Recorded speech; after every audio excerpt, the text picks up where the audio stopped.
Bonjour à toi et bienvenue dans ce premier épisode podcast S'autoriser à exister. J'ai quelque chose à te dire, je ne vais pas y aller par quatre chemins.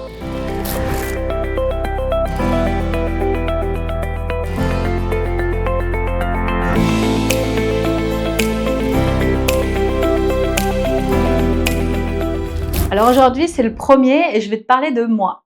Euh, T'expliquer mon parcours, d'où je suis partie, tout ce que j'ai pu faire dans ma vie et t'expliquer aujourd'hui où j'en suis. Comme ça, tu auras une clarté globale de moi et comprendre plus tard, ça fera du sens dans tous les autres podcasts que je te proposerai à écouter et à suivre par après. Alors, je m'appelle Virginie Pachely, je suis experte en identité féminine et également, j'ai développé un massage qui se passe dans l'obscurité où je garantis le 100% lâcher prise. Deux choses qui sont pas toujours, distinctes parce que des fois ça a du sens de les mettre ensemble et ça donne un vrai 360 sur mon approche que j'ai aujourd'hui. Alors je vais commencer. Aujourd'hui, j'ai 50 ans, dans quelques jours et je vais te dire, on va commencer par le premier moment important de ma vie. Alors, il y avait la naissance, certes, mais c'est pas celui-là dont je veux parler. Je vais te parler, de mes 3 ans. C'est-à-dire qu'à 3 ans, mes parents se sont séparés et tu imagines bien qu'il y a 47 ans en arrière, c'était pas la même chose qu'aujourd'hui, quand bien même. Donc du coup, je voyais mes parents, mon père, je veux dire, tous les 15 jours et la moitié des vacances. Donc un gros chamboulement déjà dans ma vie, pour commencer cette vie. Toutefois, je m'adapte, hein, comme, tout enfant, je continue, je suis donc principalement avec ma maman, je vis avec elle. Je fais des études, je fais des études de BEP, de bac pro dans la vente et tout ce dont j'ai fait, comme stage, je les ai faits dans la bijouterie horlogerie. Donc j'avais tout de suite assez vite trouvé ma voie, dans ce que je voulais faire et j'ai réalisé à un moment donné que l'anglais était important, alors que j'étais très mauvaise en anglais. Bon, je te raconterai une autre fois, mais vraiment, j'avais vraiment des mauvaises notes et je me suis dit: «C'est pas possible, je dans la vie de tous les jours, vendeuse dans le luxe, je suis obligée d'apprendre l'anglais». Je décide donc de partir, à Cambridge pour apprendre l'anglais dans une école internationale et de fil en aiguille, après mon école, je décide de partir aux États-Unis pour être fille au pair, parce que c'est le moyen le plus simple pour partir. Donc, j'enclenche ces démarches et je me dis, entre deux, il y avait un certain temps, je ne pouvais pas partir comme ça. Je décide de travailler à Cambridge et je vendais des glaces, des boissons. Voilà, j'ai fait mes premières colocations. Ça n'existait pas ici chez nous à l'époque, mais voilà, donc j'expérimente la vie très anglaise avec les Anglais. Voilà, jusqu'au jour où voilà, je pars aux États-Unis et je pars vers San Francisco. N'importe quoi. Bon, excuse-moi, je me suis trompée de côté. Donc plus vers Philadelphie. Et là-bas, je vais pour garder 2 garçons de 5 et 7 ans. Donc je passe une année entière avec eux, j'explore, l'Amérique et ses coutumes sous tous les sens et surtout, avec, un couple que j'ai rencontré quand j'ai fait un cours de dessin et ce couple-là, en fait, la maman de ce garçon, elle était française et elle est devenue ma maman de cœur. Ça a été, une rencontre qui a été très marquante dans ma vie. Malheureusement, elle est pas restée longtemps dans ma vie car elle est décédée, mais elle m'a fait avoir des déclics et des perceptions de la vie. Elle m'a dit des choses et j'ai fait des prises de conscience avec elle, mais qui ont été waouh! Heu et j'ai vraiment, mais j'en parlerai plus longuement dans un autre podcast parce qu'il y a eu un vrai truc avec elle et une vraie prise de conscience de la vie, de comment elle est, et comment on devrait la vivre. Bref, donc du coup, je fais à peu près 1 an aux États-Unis. Malheureusement, je peux pas rester là-bas parce que, plus de il faut des visas, des permis de travail, enfin c'est compliqué. je décide d'aller en Angleterre, de retourner et cette fois-ci d'aller à Londres. Donc je débarque à Londres, je vais dans la bijouterie-horlogerie parce que c'est mon domaine et j'ai même un poste qui est assez intéressant et je commence à grader, à être, assistant manager de cette boutique qui était à Oxford Street, donc en plein centre de cœur de Londres. Franchement, je prenais mon petit bus rouge, tous les jours en deuxième étage et tout, ouais franchement j'ai passé, une super année là-bas, c'était vraiment cool et un jour je descends, voir ma famille dans le sud de la France et ma mère se plaint de plus me voir depuis presque 3 ans. Alors je lui ai dit: «Écoute, quand je descends, je cherche du travail. Si je trouve du travail, je reviens». Et ben, en fait, au bout de 2 jours, j'ai trouvé du travail. Bon, c'était le deal, donc j'ai joué jusqu'au bout. Je suis remontée, donc à Londres, j'ai donné ma démission. C'est très rapide là-bas. 2 semaines après, j'étais libre de mes, fonctions. Je prends tous mes bagages, mes 2 grosses valises et hop, repartie dans le sud de la France. Donc mes parents, ils sont vers, Nice et Cannes. Donc moi, je trouve un travail à Cannes. Je passe, donc une année et en fait, ça a été très compliqué pour moi. De revenir en France, ça a été, la mentalité me convenait plus, encore moins là-bas. Plein de choses ont été, dures à vivre, mais c'était une belle expérience tout de même et j'ai compris que j'avais pas ma place là-bas. J'ai eu de la chance parce que j'ai été licenciée économiquement. J'étais la première sur les 3 et les 2 autres se sont fait licencier plus tard. Mais moi, j'ai tout de suite rebondi sur cette opportunité et je suis repartie donc vivre, chez une copine à Lausanne. Donc elle m'accueille quelque temps et très vite, je trouve du travail à Crans-Montana, donc direction le Valais et là-bas, bah, c'était, alors pas dans la bijouterie-horlogerie, mais dans le monde du luxe, les prêt-à-porter de luxe. Crans-Montana, c'est un voilà, tout le monde le sait, la station de ski, vraiment huppée, riche. Donc je reste quand même dans mon univers de luxe, de confidentialité, de cette approche-là qui me plaît, hein, et dans lequel je suis confortable. Et je passe, une année là-bas également, jusqu'au jour où je me dis: «Mais, Genève, c'est loin, c'est loin pour prendre un avion, pour si je veux voir ma famille dans le sud de la France ou juste pour, voyager un petit peu à droite, à gauche», voilà. Et à l'époque, je sors avec quelqu'un qui lui est muté sur Genève. Parfait. Donc on décide de donc lui, il va à Genève en premier, moi je le suis après.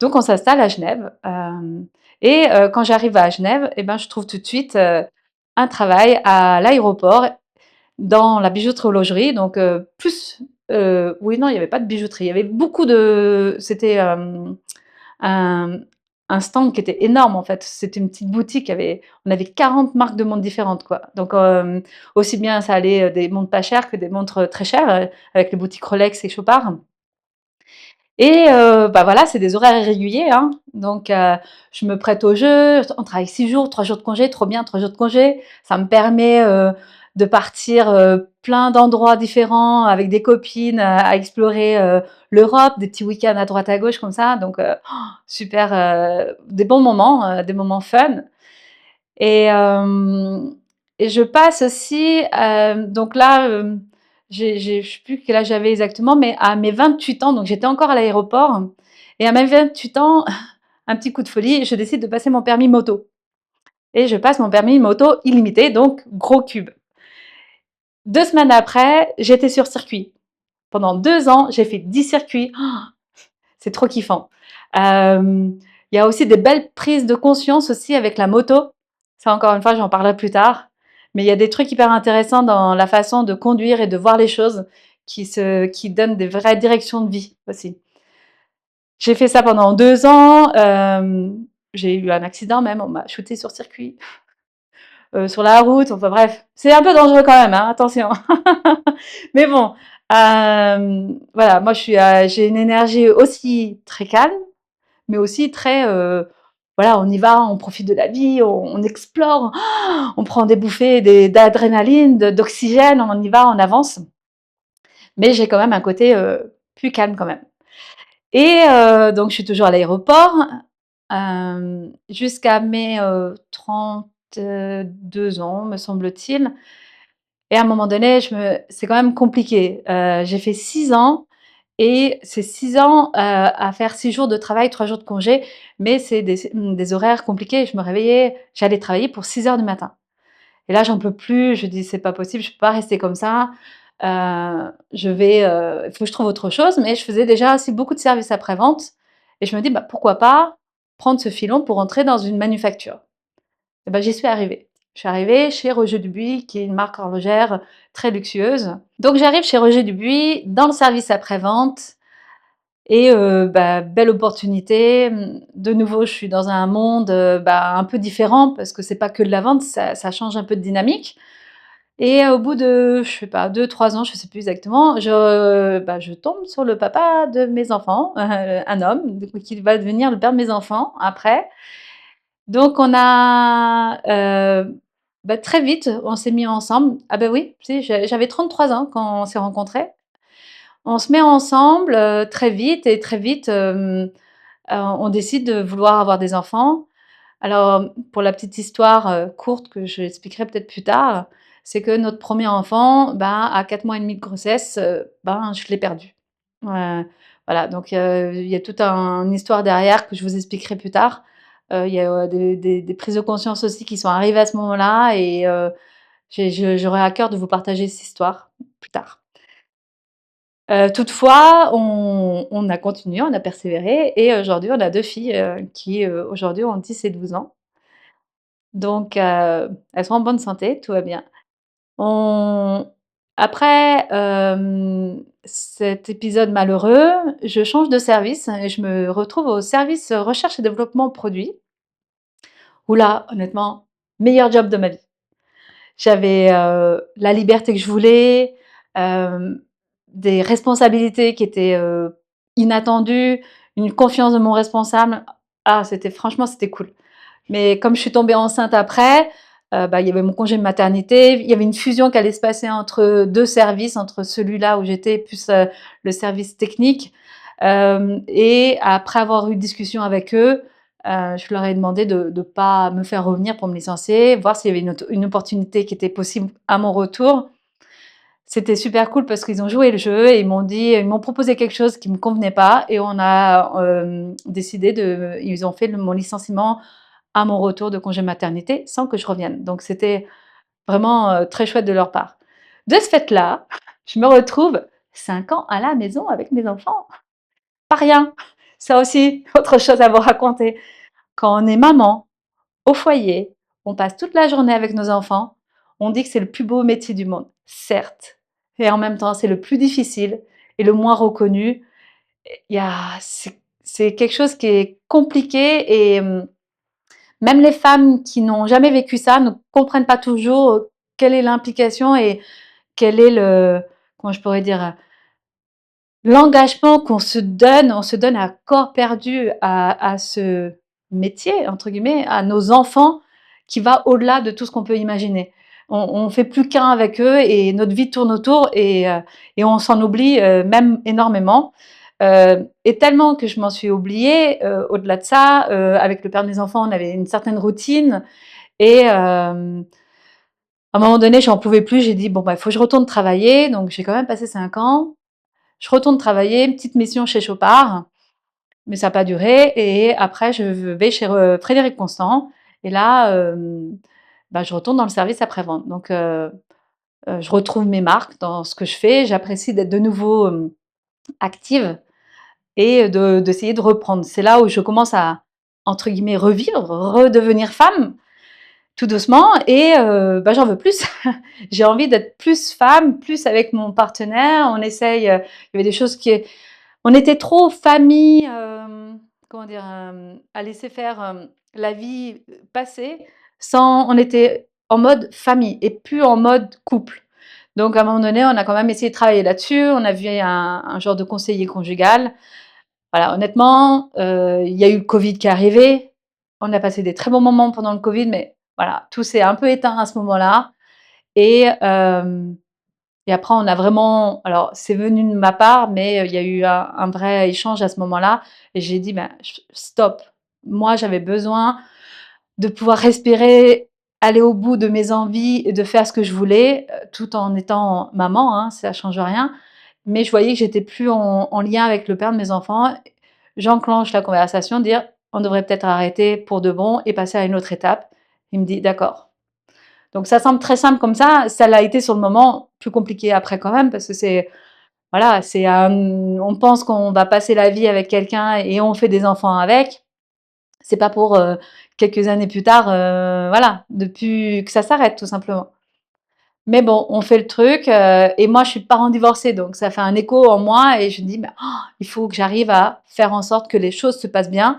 D'où, pourquoi je quitte pas la région de France pour revenir en Suisse, chose que j'aurais voulu faire, mais je le fais pas, pour rester proche du père de mes enfants, pour qu'on puisse avoir, une cohésion, même, devenir des coparents en finalité.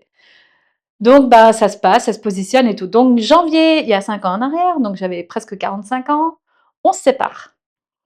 Je m'installe de mon côté, les choses se passent, je suis toujours chez Frédéric Constant et en septembre, il y a quelque chose en moi qui me dit: «Il y a quelque chose qui va se passer».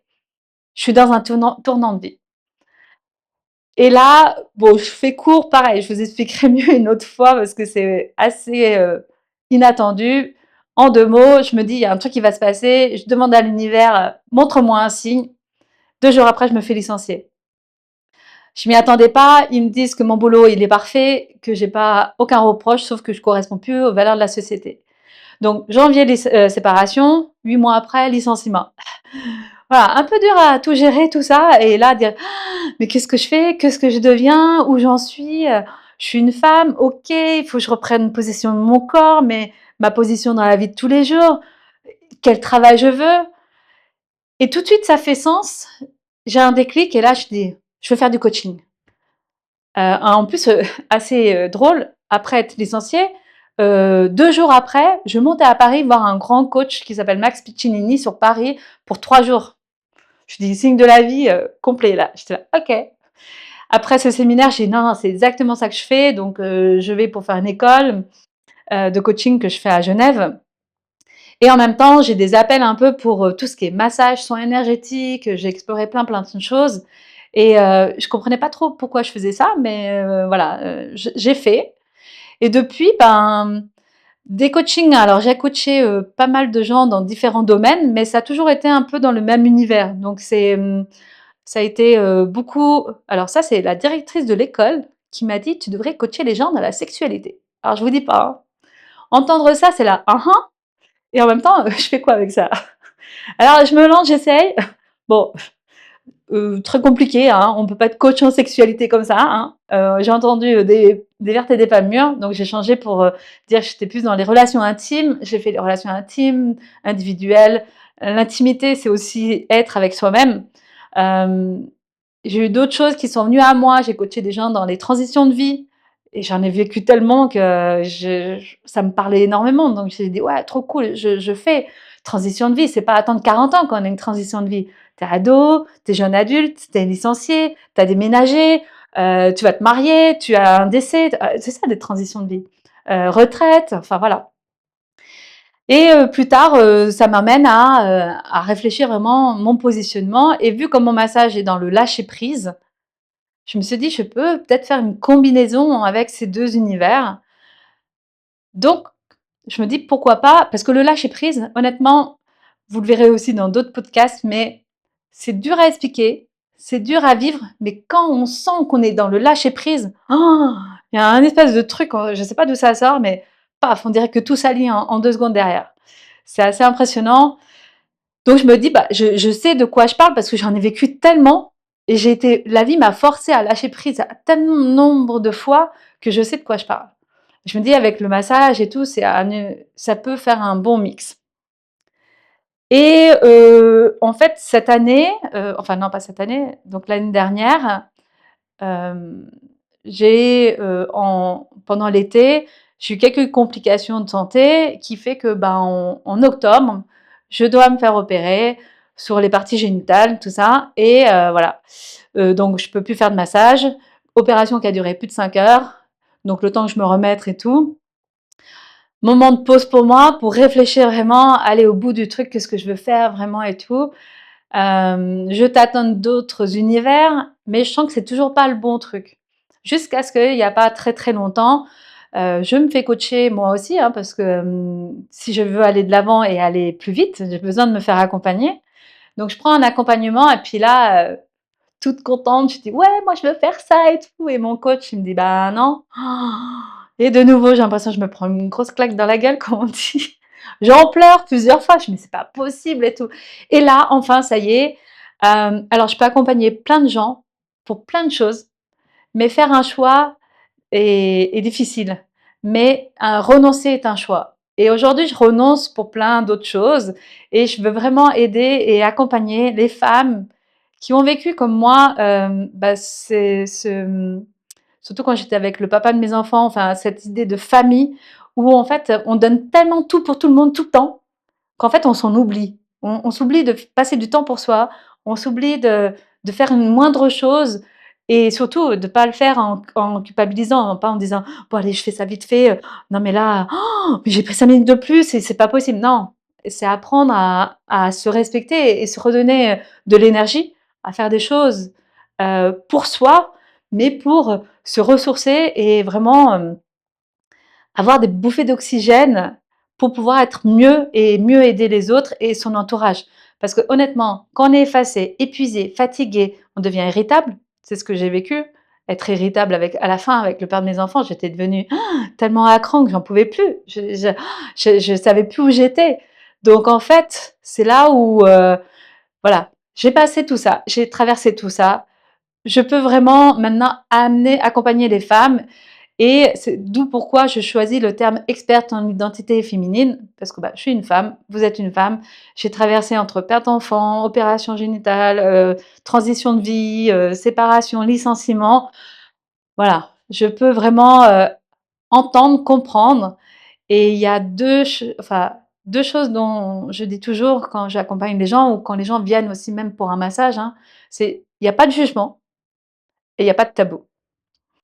Et il y a une autre phrase que j'ai quand même envie de vous dire avant de finir ce podcast. C'est une phrase qui a énormément d'importance pour moi et c'est pas à l'utiliser, juste dans un domaine spécifique parce qu'au début, quand j'ai commencé à parler de ça, c'était plus pour accompagner les gens dans l'intimité et en fin de compte, c'est cette phrase-là, c'est vraiment une phrase à se dire tous les jours et à tout moment, à toute prise de décision. Vous allez comprendre. La phrase, c'est: lorsque tu dis oui à quelqu'un, assure-toi de ne pas dire non à toi-même.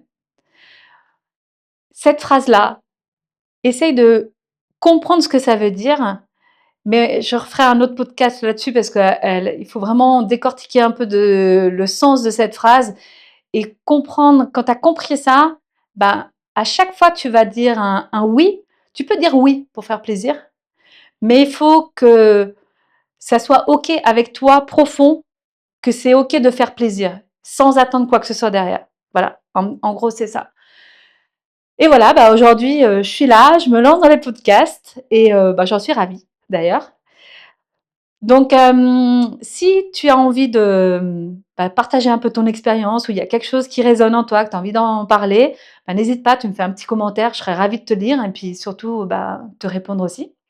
Et puis, bah, n'hésite pas aussi à t'abonner, hein, bien évidemment, pour les prochains podcasts et je me réjouis du prochain. Au plaisir.